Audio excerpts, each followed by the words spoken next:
Pourquoi pense-t-on si communément que les chiens sont daltoniens? Ils voient vraiment les couleurs, même si leur spectre est plus limité que le nôtre. Ils distinguent assez bien le bleu, le jaune et le violet. Mais il leur est difficile de faire la différence entre l'orange, le rouge et le vert. Donc, si tu veux redécorer la maison de ton chien, tu devrais peut-être utiliser des teintes violettes et bleues. Animaux, plantes et humains, nous sommes tous liés et avons des traits communs, car nous avons tous évolué à partir du même micro-ancêtre. Il s'agit de l'ancêtre originel de notre planète, Lucas. Cet organisme vieux de 3,8 milliards d'années est notre dernier ancêtre commun universel. Fermer les yeux peut améliorer ta mémoire. Disons que tu veux écouter une histoire et voir combien tu peux en retenir. Des études ont montré que si tu fermes les yeux et que tu te reposes pendant 15 minutes, tu t'en souviendras mieux. C'est une bonne technique lorsque tu étudies ou que tu essayes de te souvenir d'une information pénible.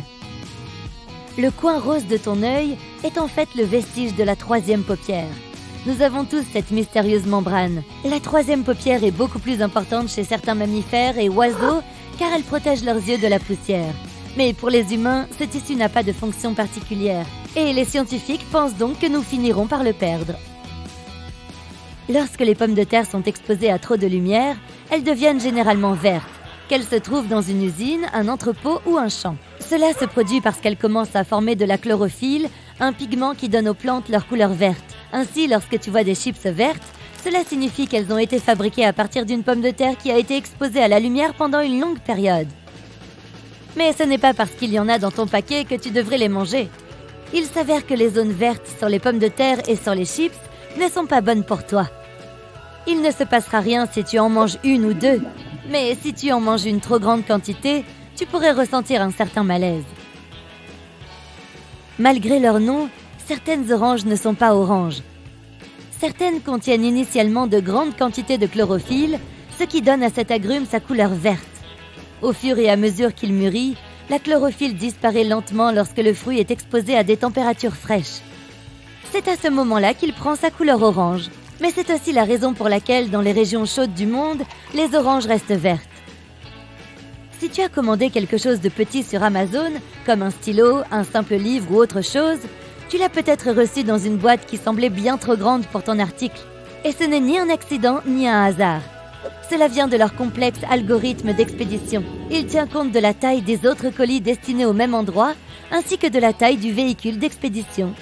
Le petit article reçoit une boîte dont la taille correspond à l'espace disponible à l'intérieur du véhicule avec les autres colis et empêche les boîtes de glisser.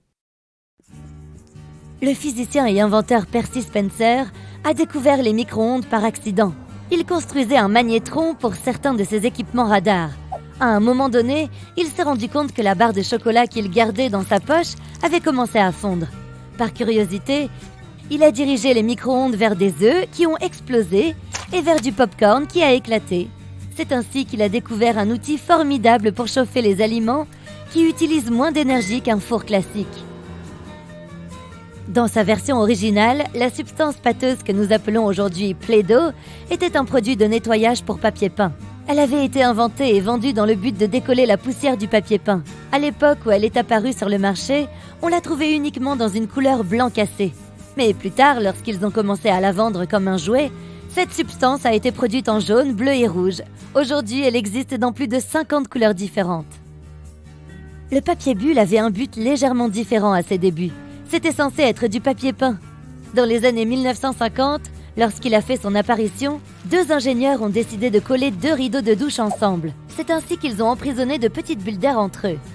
Ils essayaient de créer une sorte de papier peint avec une texture, mais cela n'a pas marché. Quelques années plus tard, IBM a dû expédier des processeurs de données et avait besoin de quelque chose pour les protéger. C'est alors que le phénomène du papier bulle est apparu.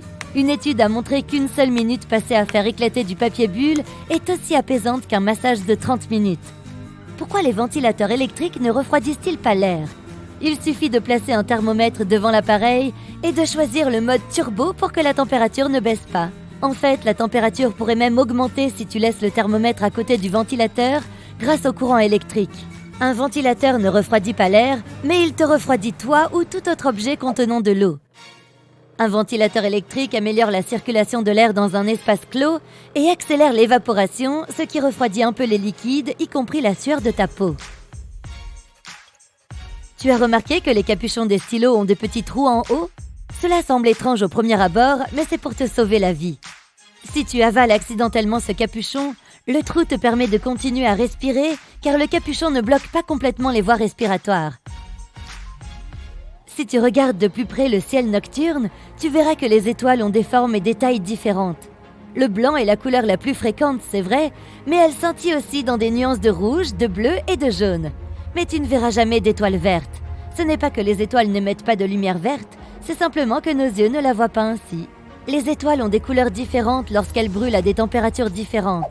Les étoiles les plus chaudes sont bleues, tandis que les étoiles les plus froides semblent brûler dans des teintes rouges. Mais elles brillent toutes de plusieurs couleurs. Elles émettent différentes longueurs d'onde lumineuses qui représentent diverses parties du spectre des couleurs.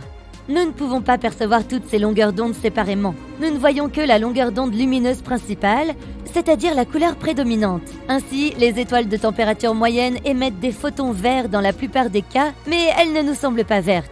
Lorsque nous essayons de traiter un objet qui génère de nombreux photons rouges, verts, bleus et jaunes à la fois, nos yeux le voient comme blanc. C'est la même raison pour laquelle les étoiles à température moyenne, comme notre Soleil, nous apparaissent blanches. Pourquoi cligne-t-on des yeux? Eh bien, pour humidifier et nettoyer l'œil.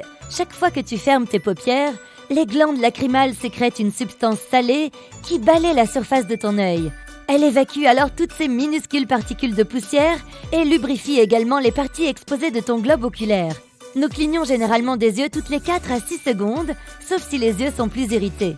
Dans ce cas, nous clignons plus fréquemment des yeux pour les garder humides et propres. Mais ce n'est pas tout. Cligner des yeux aide aussi notre cerveau à se reposer. Il doit traiter tellement de choses en permanence qu'il est normal de lui accorder une pause de temps en temps. Ainsi, le clignement des yeux secourt notre cerveau environ 15 à 20 fois par minute. Lorsque nous fermons les yeux, nous aidons notre cerveau à s'éteindre et à faire une pause mentale très courte et néanmoins efficace. C'est pourquoi nous clignons davantage des yeux lorsque nous sommes au milieu d'une tâche qui exige une activité mentale importante. Pourquoi avons-nous des ongles? Ils sont généralement constitués d'un type spécifique de protéines que l'on trouve dans la fourrure, les cheveux, les griffes et les sabots. Il s'agit de la kératine. Et contrairement aux griffes, les ongles sont plats et larges, ce qui les rend plus efficaces pour protéger le bout des orteils et des doigts contre les blessures potentielles.